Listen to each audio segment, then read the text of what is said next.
Let's go to Ottawa now. Alison Crawford standing by with more on these stories. So, Alison, let's begin with the Liberals. Who are the MPs we are expecting to get the nod from the new Prime Minister?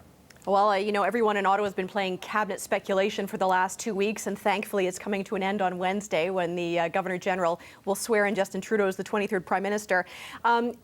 Every single Prime Minister has to follow a number of conventions, balancing off different regions of the country, balancing off different, cultural diversity, making sure there's a mix of veterans and fresh faces. But this cabinet is going to be smaller than Stephen Harper's. Stephen Harper had a cabinet of 40 people. This is going to be between 25 and 30.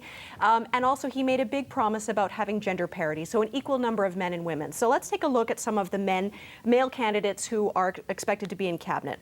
Stéphane Dion, a familiar face. He was a former leader of the party, former environment minister, and some people think he might actually be a good fit for environment minister going forward.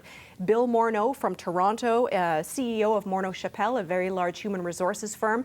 The thinking there is perhaps a finance or economic-based portfolio.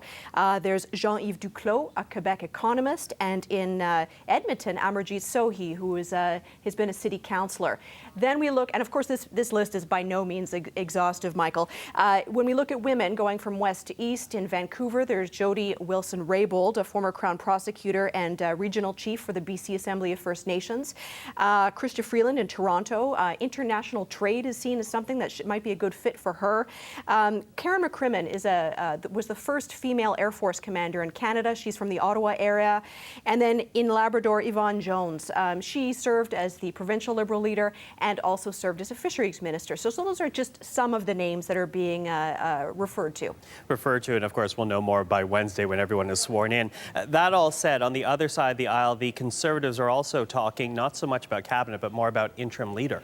Yeah, exactly. This is more of a low-key race for sure going on. They're meeting on Thursday, and defeated MPs and elected MPs are going to meet together to vent and to vote. The venting is interesting. One of the candidates actually for interim leader sent out not a news release, but an email to his colleagues. And this is the kind of venting that we're going to hear on Thursday. They're saying that the Conservative ads in the election in tone were easily confused with life insurance and pre-planned funeral ads. A lot of criticism there. So looking at the people who have publicly declared themselves as candidates, Mike Lake and Rona Ambrose from Alberta. From Ontario, there's Diane Finley, Rob Nicholson, and Aaron O'Toole. In Manitoba, we have Candice Bergen. And then we heard an interesting proposition last night. It was reported that Denis Labelle from Quebec and Michelle Rempel from Alberta are proposing a sort of joint leadership that would look at different genders, sort of solve some of the regional problems, French, English, and have kind of the older and younger face together.